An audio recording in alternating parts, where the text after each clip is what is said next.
Arya Manggada Seri 3. Sang Penerus. Cerita, Esa Mintarja. Audiobook, novel silat. Bab 13. Hati kalianlah yang berbulu. Kalian menuduh Darpati berbuat jahat.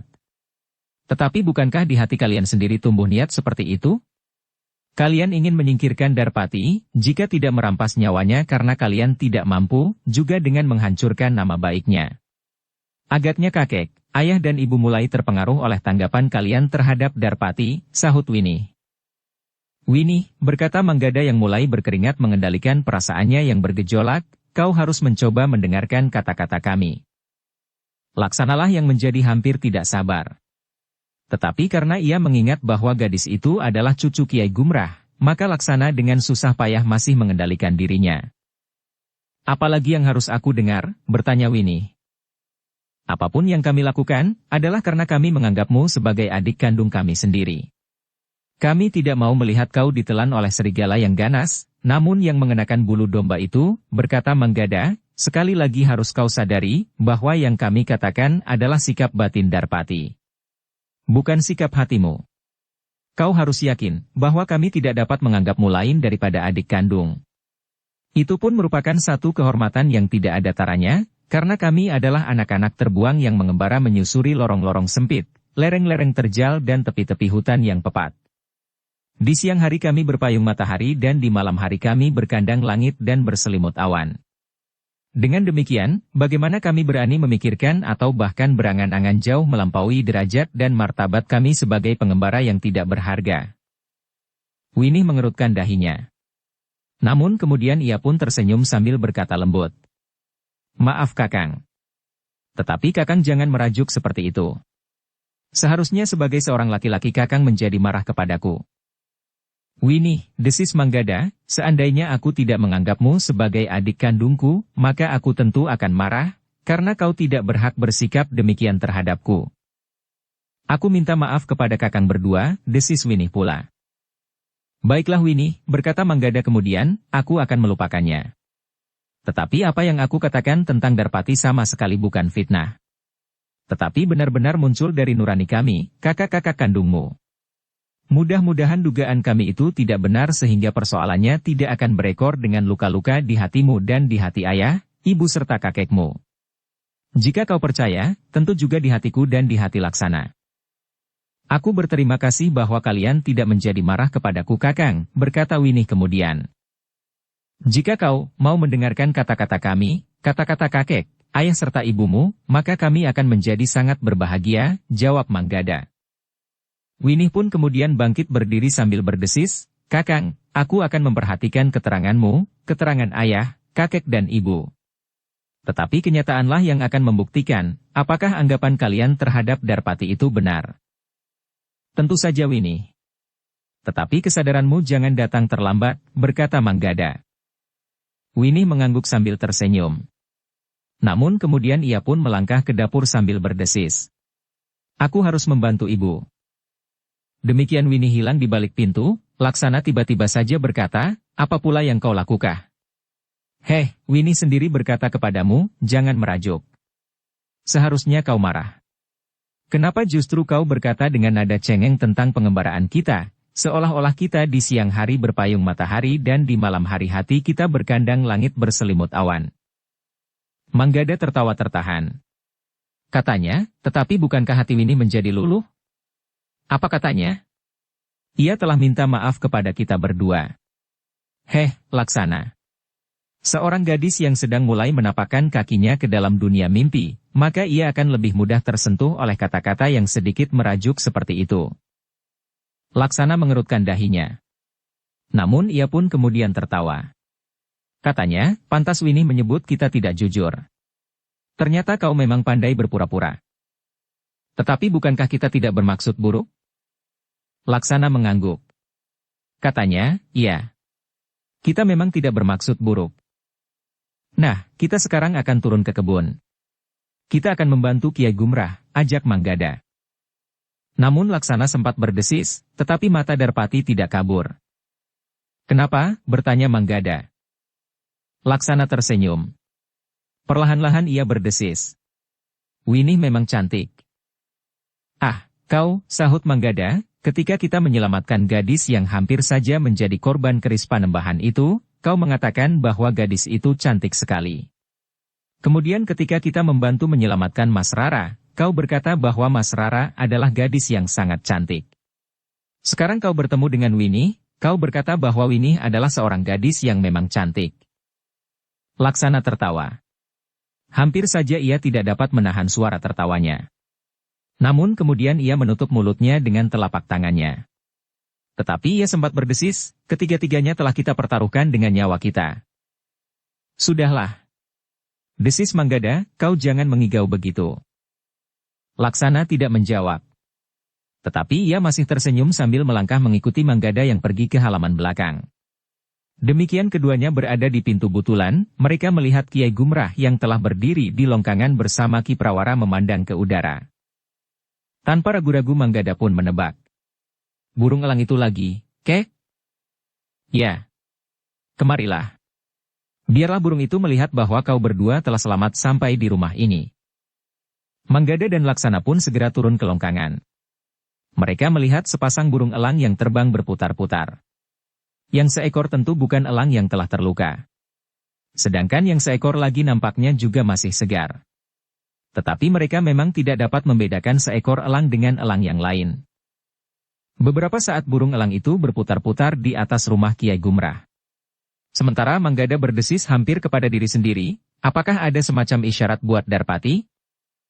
Manggada terkejut ketika ia mendengar Ki Prawara bertanya, kau yakin ada hubungan antara burung-burung itu dengan Darpati sehingga dengan demikian kau yakin bahwa yang telah terjadi itu sengaja dilakukan oleh Darpati sebagai jebakan? Manggada dan Laksana saling berpandangan sejenak. Baru kemudian Manggada menjawab sambil mengangguk kecil, kami hanya menduga Paman.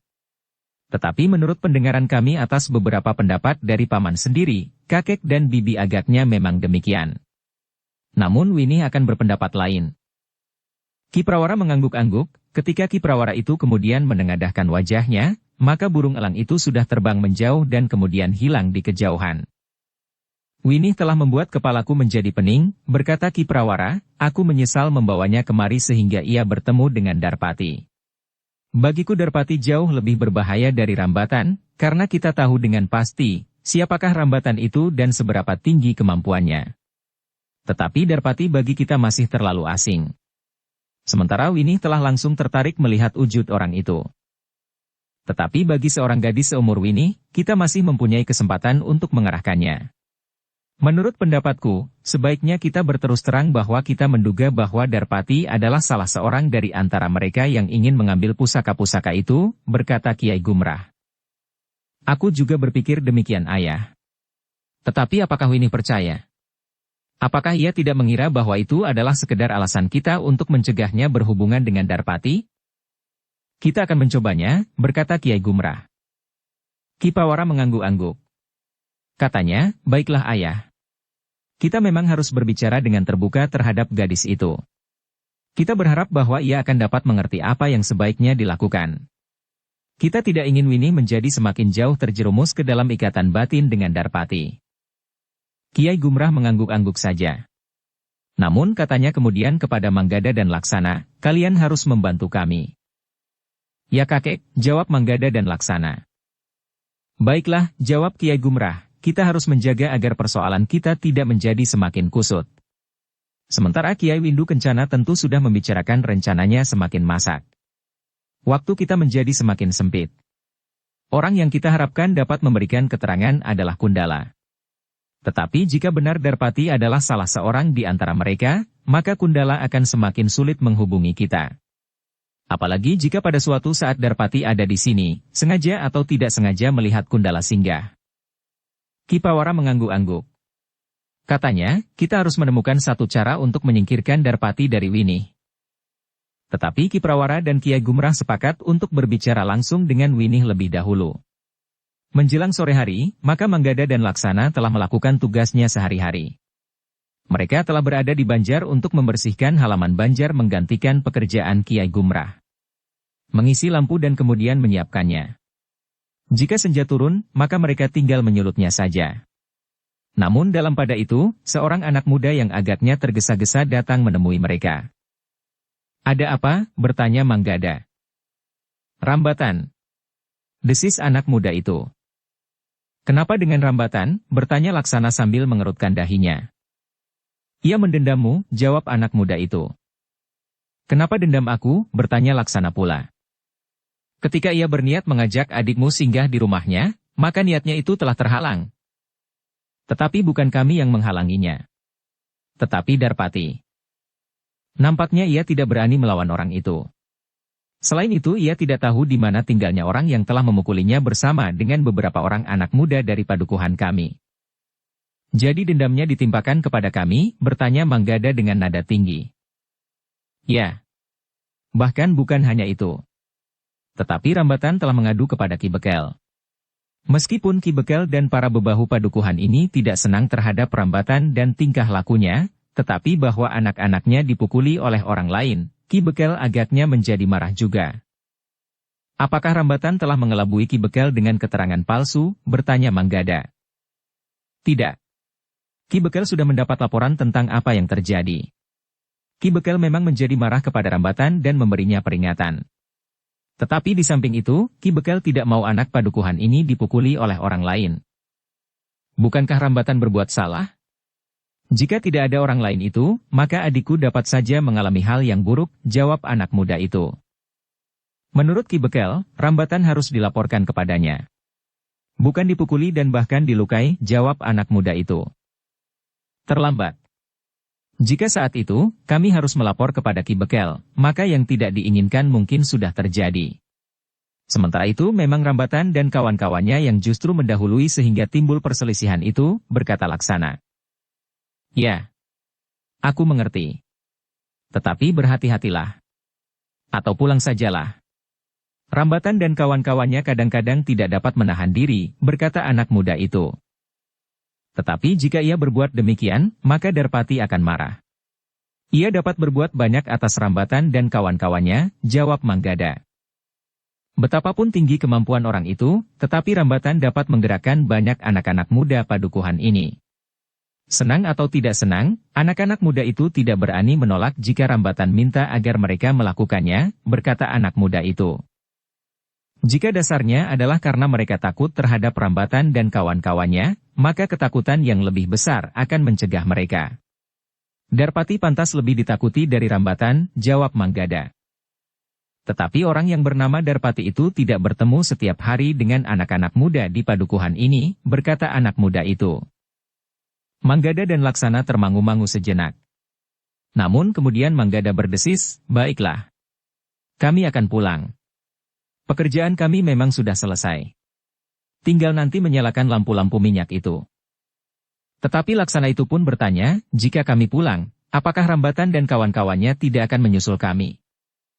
Ada beberapa pertimbangan, berkata anak muda itu, aku sudah berbicara dengan beberapa orang kawan.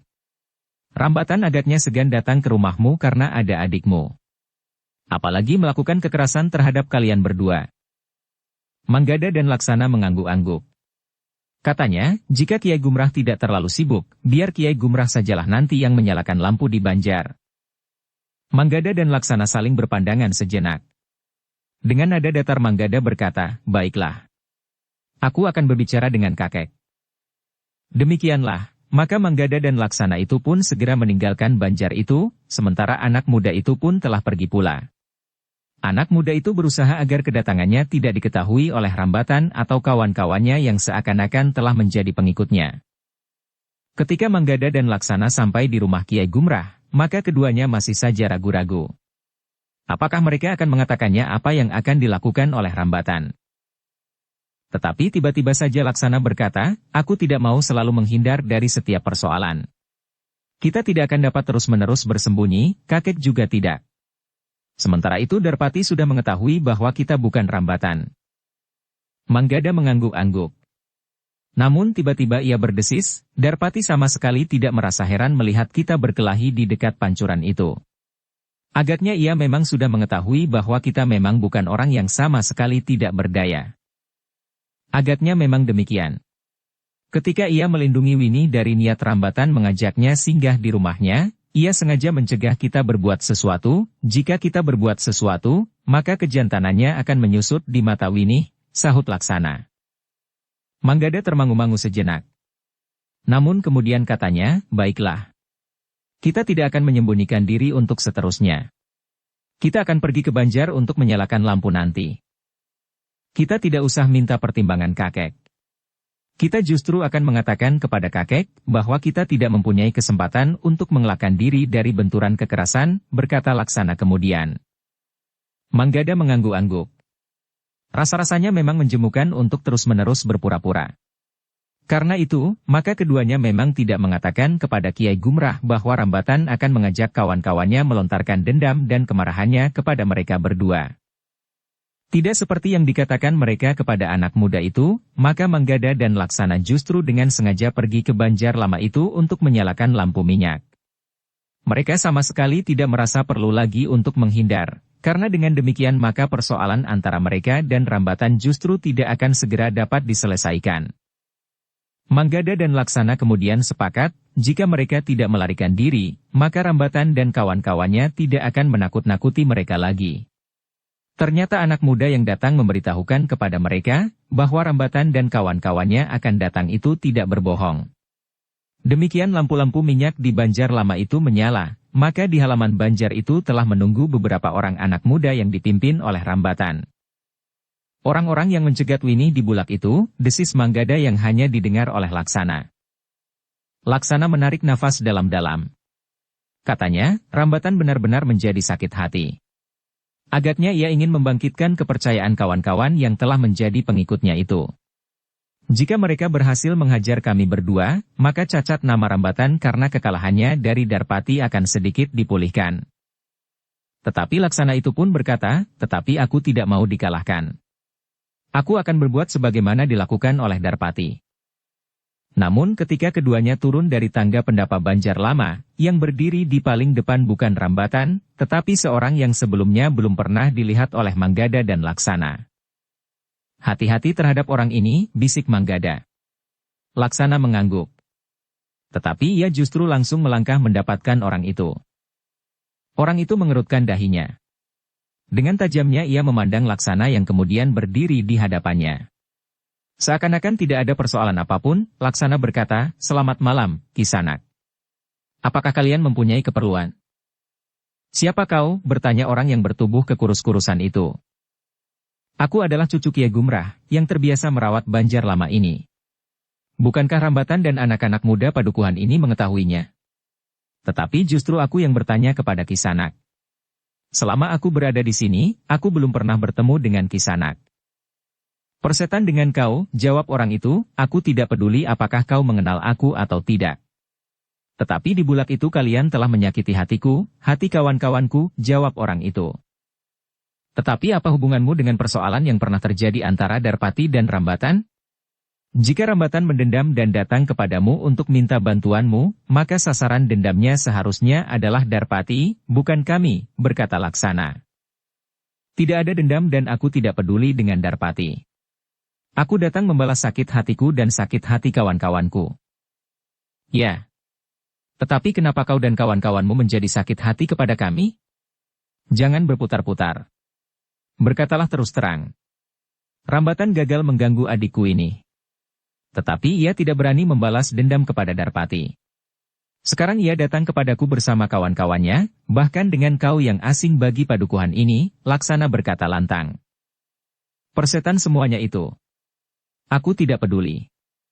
Apapun sebab dan alasannya, bahkan seandainya tanpa alasan sekalipun. Kami ingin memukuli kalian berdua sampai kalian berdua tidak dapat bangkit berdiri. Itu saja." Laksana menggeram. Wajahnya menjadi panas. Dengan geram ia berkata, "Kau kira kami akan menyerahkan diri kami untuk diperlakukan demikian? Berapa kau diupah untuk berbuat demikian atasku oleh Rambatan?" "Setan kau," jawab orang itu dengan suara bergetar oleh kemarahan yang menghentak dadanya, "aku bukan orang upahan."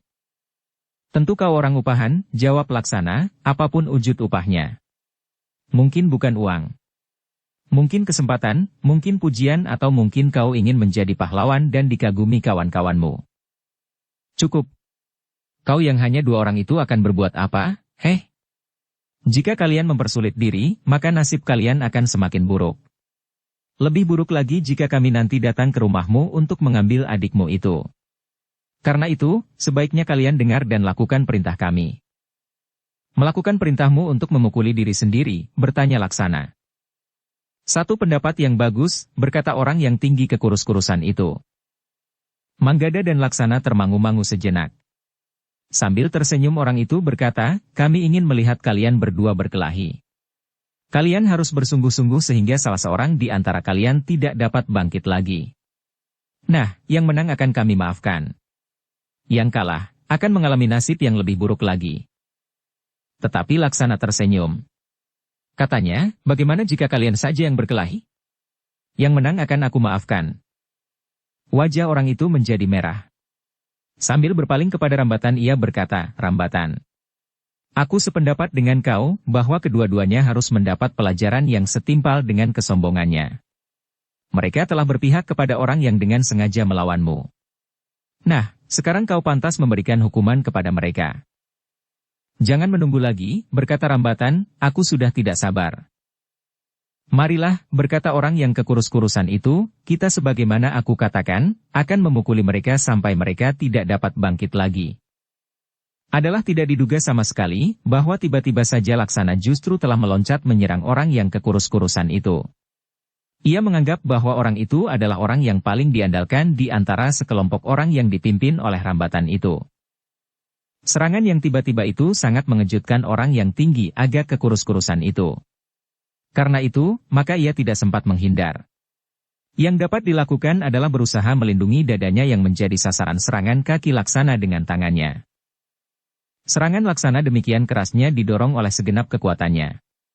Kakinya yang terjulur itu telah menghantam tangan orang yang kekurus-kurusan yang bersilang di dadanya. Demikian kerasnya serangan itu, sehingga dorongan kekuatannya yang menghentak pada tangan yang bersilang itu telah menekan dadanya pula. Orang itu pun telah terdorong beberapa langkah surut. Bahkan ia pun telah kehilangan keseimbangannya, sehingga terhuyung-huyung menimpa beberapa orang yang berdiri di belakangnya. Namun dengan demikian orang itu tidak jatuh terlentang di halaman banjar itu. Dengan sigapnya orang itu segera memperbaiki keseimbangannya yang goyah. Sejenak kemudian ia sudah berdiri tegak sambil mengumpat. Namun kemudian mulutnya harus menyeringai menahan sakit. Dadanya serasa menjadi sesak. Sedangkan tulang-tulang iganya bagaikan menjadi retak. Setan yang licik. Geram orang itu. Ak dadanya, aku bukan orang upahan. Tetapi Laksana tidak mau mendengarnya. Ia pun dengan cepat telah menyerang pula. Rambatan juga terkejut melihat serangan Laksana. Ia tidak menduga sama sekali bahwa Laksana itu mampu bergerak demikian cepatnya. Dengan mendorong kawannya yang bertubuh kekurus-kurusan itu sehingga kehilangan keseimbangannya. Karena itu, maka dengan cepat Rambatan mempersiapkan diri. Ia adalah anak muda yang ditakuti oleh seisi padukuhan itu. Karena itu, maka ia pun dapat bersikap garang pula. Tetapi Manggada dengan cepat mendapatkannya sambil berkata, jangan campuri persoalan mereka. Iblis kau. Ternyata kalian tidak tahu diri. Kalian harus menyadari dengan siapa kalian berhadapan. Aku tahu. Aku berhadapan dengan Rambatan, jawab Manggada. Dan kau tahu siapa Rambatan itu? Bertanya Rambatan itu lagi. Tentu. Kau adalah anak muda yang disegani di padukuhan ini. Sehingga kau seakan-akan dapat berbuat apa saja menurut kehendakmu sendiri. Nah, jika demikian, kenapa kau berani menentang aku? Karena aku bukan orang padukuhan ini, jawab Manggada, aku datang ke padukuhan ini hanya sekedar untuk menengok kakekku. Karena itu, maka aku tidak terikat oleh keadaan yang berlaku di padukuhan ini. Juga keseganan anak-anak muda padukuhan ini terhadapmu. Kau akan menyesal anak sombong. Apalagi jika mau tahu, siapakah kawanku itu, geram Rambatan. Siapa? Bertanya Manggada. Ia datang dari jauh. Ia datang untuk menolongku dari penghinaan orang seperti yang kau sebut Darpati itu. Dan apalagi kau berdua. Malam ini kami akan membuat kalian jera. Besok atau lusa kami akan menghancurkan Darpati. Siapakah orang itu? Desak Manggada. Kau tidak perlu tahu lebih banyak. Tetapi ia seolah-olah datang dari langit. Manggada termangu-mangu sejenak. Ia sempat melihat bagaimana Laksana bertempur melawan orang yang bertubuh kekurus-kurusan itu. Rambatan yang juga berpaling kepada kawannya yang kekurus-kurusan itu, sempat terkejut. Laksana telah mendesaknya sehingga beberapa kali orang itu berloncatan surut. Namun Rambatan pun kemudian membentak kawan-kawannya yang seperti kebingungan menyaksikan pertempuran itu, "Heh, kenapa kau menjadi seperti patung?" Seorang kawannya menjawab, "Bukankah orang itu tidak mau diganggu jika ia sudah mulai bertempur?" Persetan. Sekarang, hancurkan yang satu ini, perintah Rambatan. Kawan-kawan Rambatan itu pun segera bergerak. Namun seperti Laksana, maka Manggada pun tidak mau terlambat. Dengan cepat ia menyerang seorang yang ingin menunjukkan keberaniannya, maju terlalu dekat dengan Manggada. Serangan Manggada pun tidak tanggung-tanggung pula. Begitu cepat dan langsung ke sasaran. Dengan dilandasi kekuatannya yang besar, maka kakinya yang telah terlatih itu terjulur langsung menikam arah ulu hati. Anak muda yang dikenai serangan itu mengaduh. Tubuhnya pun kemudian terbanting jatuh terguling di tanah. Namun ia pun kemudian telah berguling-guling sambil memegangi arah ulu hatinya yang bagaikan terkoyak itu. Rambatan yang marah pun menerkamnya. Rasa-rasanya ia ingin meremas leher Manggada yang telah melumpuhkannya seorang kawannya. Tetapi Manggada yang terlatih itu tidak mudah untuk disentuhnya. Karena itu, maka tangannya sama sekali tidak mengenai sasaran. Sementara itu Manggada pun telah berloncatan di antara beberapa orang lawannya. Kakinya yang terayun mendatar telah menyambar seorang lagi di antara kawan-kawan Rambatan. Orang itu masih berusaha menahan ayunan kaki Manggada dengan tangannya. Tetapi ayunan kaki itu demikian kerasnya, sehingga tangan orang itu justru bagaikan dihentakkan dengan sangat kerasnya sehingga tulangnya serasa menjadi retak. Orang itu mengaduh tertahan. Ia pun meloncat beberapa langkah surut sambil memegangi sebelah tangannya dengan tangannya yang lain. Rambatan memang menjadi semakin marah. Tetapi Manggada pun tidak ingin bertempur terlalu lama. Ia pun segera berloncatan. Kaki dan tangannya menyambar-nyambar seperti burung sikatan. Kawan-kawan Rambatan pun seakan-akan telah kehilangan kesempatan melawan. Ketika mereka melawan Darpati, mereka tidak tahu apa yang terjadi atas diri mereka. Yang mereka ketahui adalah bahwa mereka telah terlempar dan kesakitan. Namun melawan Manggada mereka juga tidak mempunyai kesempatan untuk membalas serangan-serangan yang datang beruntun. Bahkan Rambatan pun kemudian menjadi bingung ketika kedua tangan Manggada telah mengenai kedua sisi pelipisnya hampir bersamaan. Sementara itu, Laksana masih bertempur melawan orang yang kekurus-kurusan itu. Ternyata bahwa orang itu juga memiliki bekal kemampuan yang cukup. Karena itu, maka Laksana harus mengerahkan kemampuannya untuk mengatasinya. Beruntunglah Laksana bahwa ia telah menyerang lebih dahulu, sehingga setiap kali orang itu harus memegangi dadanya yang menjadi sakit serta nafasnya yang sesak, sehingga bagaimanapun juga dapat mengganggu kemantapannya bertempur. Namun Laksana telah ditempa selain oleh ayahnya, juga kesempatannya untuk meningkatkan ilmunya dalam bimbingan Ki Ajar Pangukan. Karena itu, meskipun lawannya juga berbekal ilmu, namun Laksana sama sekali tidak tergetar karenanya. Bahkan semakin lama semakin nampak bahwa Laksana memiliki kelebihan dari lawannya itu. Dalam pada itu, Rambatan memang mengalami kesulitan pula menghadapi Manggada.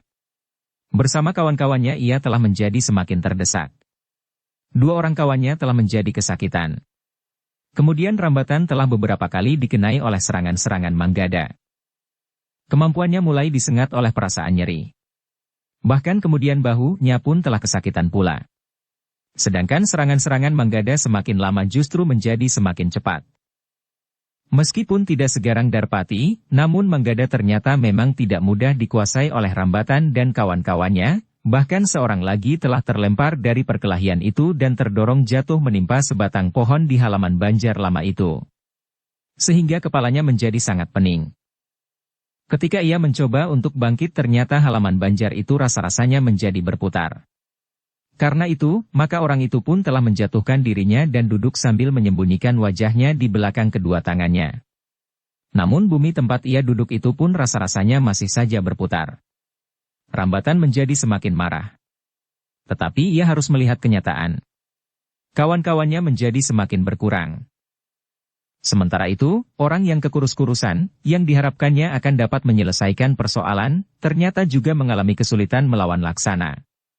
Orang yang kekurus-kurusan itu mengumpat sejadi-jadinya ketika ia terlempar beberapa langkah surut karena kaki Laksana telah menghantam dada orang itu. Sambil menggeram orang itu telah mengerahkan segenap kemampuannya. Namun Laksana pun telah meningkatkan ilmunya pula. Ketika orang kekurus-kurusan itu mencoba untuk menembus pertahanan Laksana dengan serangan tangannya yang terayun mendatar ke arah kening, maka Laksana sempat merendahkan dirinya. Dengan cepat tangannya terjulur lurus dengan jari-jari telapak tangannya yang merapat, keempat jari-jari tangannya itu justru sempat menyusup di bawah ayunan tangan lawannya langsung mengenai lambungnya. Orang itu menyeringai menahan sakit sambil meloncat surut. Namun kemudian sambil mengerahkan segenap tenaganya, dengan cepat orang itu melontarkan serangan kaki yang meluncur mengarah ke dada Laksana. Tetapi Laksana memang lebih mapan. Demikian serangan itu datang, Laksana dengan cepat menjatuhkan dirinya.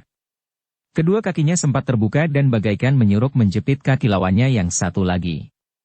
Demikian Laksana memutar tubuhnya, maka lawannya itu bagaikan dihentakkan jatuh ke samping. Orang yang bertubuh kekurus-kurusan itu tidak menahan dirinya, karena ia sadar bahwa hal itu tidak mungkin dilakukan. Jepitan dan putaran kaki Laksana terlalu kuat untuk ditahan.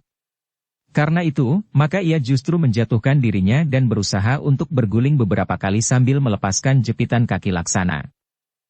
Dengan tangkasnya orang itu melenting berdiri. Namun ternyata Laksana bergerak lebih cepat. Demikian orang itu berdiri, maka tangan Laksana telah terjulur menyambar dagunya. Pukulan itu telah menghentakkannya sehingga kepalanya terangkat. Dengan cepat serangan berikutnya telah menyusul pula. Tangan Laksana telah menghantam perut lawannya yang kekurus-kurusan itu sesaat kepalanya terangkat.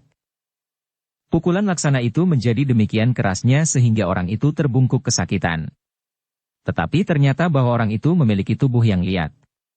Demikian Laksana mengayunkan sisi telapak tangannya ke arah tengkuknya saat ia membungkuk, ternyata orang itu sempat membentur tubuh Laksana dengan kepalanya. Demikian kerasnya sehingga keduanya jatuh berguling. Namun orang itu luput dari serangan Laksana yang hampir saja mengakhiri perkelahian itu. Sejenak kemudian, keduanya pun telah bangkit berdiri dan bersiap untuk melanjutkan perkelahian, meskipun orang yang bertubuh kekurus-kurusan itu masih harus menyeringai menahan sakit di perutnya. Laksana yang meskipun tidak sedang kesakitan termangu-mangu sejenak. Ternyata lawannya memiliki daya tahan yang luar biasa. Meskipun ia mendapat kesempatan lebih banyak untuk mengenainya, tetapi lawannya itu masih dapat bertahan dan melawannya dengan kekuatannya yang masih saja tidak menyusut. Karena itu, maka Laksana menjadi lebih berhati-hati. Orang itu tentu memiliki sesuatu yang dapat dibanggakannya. Namun dalam pada itu, Rambatan dan kawan-kawannya menjadi semakin lama semakin tidak berdaya melawan Manggada. Seorang demi seorang mereka terlempar dari arena, sehingga di saat terakhir Rambatan pun telah terdorong beberapa langkah surut. Ia masih sempat bertahan agar tidak terbanting jatuh. Namun serangan Manggada berikutnya telah menghantam dadanya. Demikian kerasnya sehingga Rambatan tidak lagi mampu bertahan. Ketika ia terbanting jatuh, ia masih sempat melihat dedaunan yang menjadi kehitaman di malam yang semakin gelap itu berputar. Namun kemudian Rambatan itu menjadi pingsan. Ketika Rambatan kemudian kehilangan kesadarannya, Manggada telah meninggalkannya. Seperti Laksana, maka Manggada pun berkesimpulan bahwa orang yang bertubuh kekurus-kurusan itu ternyata memiliki ketahanan tubuh yang sangat tinggi. Meskipun serangan Laksana semakin banyak mengenai tubuhnya dan bahkan menyakitinya, namun beberapa saat kemudian, perasaan sakit itu seakan-akan telah diatasinya. Beberapa kali orang itu menahan desah kesakitan. Beberapa kali ia harus menyeringai jika serangan Laksana mengenainya. Bahkan orang itu nampaknya selalu terdesak dan tidak mempunyai kesempatan untuk membalas serangan-serangan Laksana yang datang beruntun. Tetapi untuk waktu yang lama Laksana masih saja belum dapat mengalahkan orang itu. Ketika kekuatan dan tenaga Laksana sudah terasa mulai menyusut karena ia harus mengerahkan tenaganya, ternyata bahwa lawannya itu masih saja tegar dan liat. Karena itulah, maka Manggada merasa perlu untuk segera melibatkan diri. Sesuatu yang aneh pada lawannya itu, membuat Manggada meragukan, apakah Laksana akan dapat memenangkan pertempuran itu. Orang yang bertubuh kekurus-kurusan itu memang menjadi gelisah ketika ia melihat Rambatan dan kawan-kawannya menjadi tidak berdaya sama sekali. Bahkan Rambatan sendiri telah menjadi pingsan. Ia sudah menduga bahwa anak muda yang seorang lagi tentu akan ikut berkelahi melawannya. Sebenarnya lah sejenak kemudian, maka orang itu harus bertempur melawan Laksana dan Manggada. Dua orang anak muda yang telah memiliki dasar-dasar kemampuan olah kanuragan.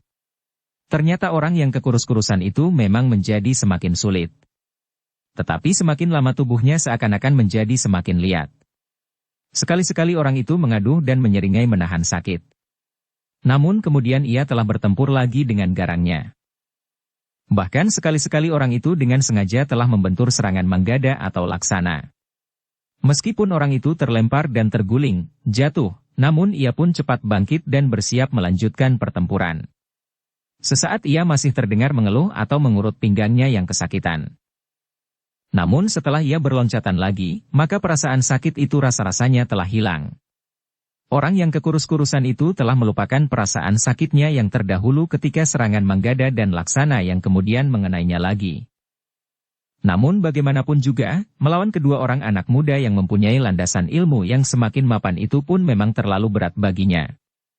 Betapapun ia memiliki ketahanan tubuh yang sangat tinggi, tetapi serangan kedua orang anak muda itu menjadi semakin sering mengenainya. Seperti Manggada dan Laksana yang menjadi heran karena lawan mereka yang memiliki daya tahan tubuh yang sangat tinggi itu, maka orang yang kekurus-kurusan itu pun merasa heran, bahwa tenaga dan kemampuan kedua anak muda itu juga tidak segera terasa menyusut.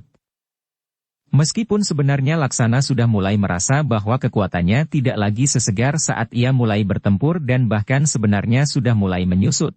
Namun ketika Manggada kemudian bertempur bersamanya, maka Laksana masih dapat menghentakkan tenaganya sehingga rasa-rasanya kekuatannya masih utuh. Dengan demikian maka orang yang bertubuh kekurus-kurusan itu harus menyadari kenyataan yang dihadapinya. Bagaimanapun juga, agaknya terlalu berat baginya untuk melawan kedua orang anak muda itu. Karena itu, maka orang yang bertubuh tinggi kekurus-kurusan itu tidak ingin memaksa diri melawan kedua orang anak muda yang sebelumnya disangka tidak akan dapat melawannya bersama dengan Rambatan dan kawan-kawannya. Rambatan dan kawan-kawannya diharap dapat menguasai seorang di antara kedua orang anak muda itu. Kemudian orang yang bertubuh kekurus-kurusan itu akan menguasai seorang yang lain. Namun ternyata Rambatan dan kawan-kawannya menjadi tidak berdaya. Karena itu, maka orang itu pun telah mengambil satu keputusan untuk meninggalkan perkelahian itu. Ia merasa bahwa ia tidak akan berhasil, sementara itu, persoalannya justru akan dapat mengembang seandainya kedua orang itu kemudian dapat menguasainya. Maka ketika ia kemudian mendapat kesempatan, orang yang bertubuh kekurus-kurusan itu telah mempergunakannya sebaik-baiknya. Bersambung ke bab 14. Dukung kami dengan subscribe, follow, like, komen dan share. Terima kasih.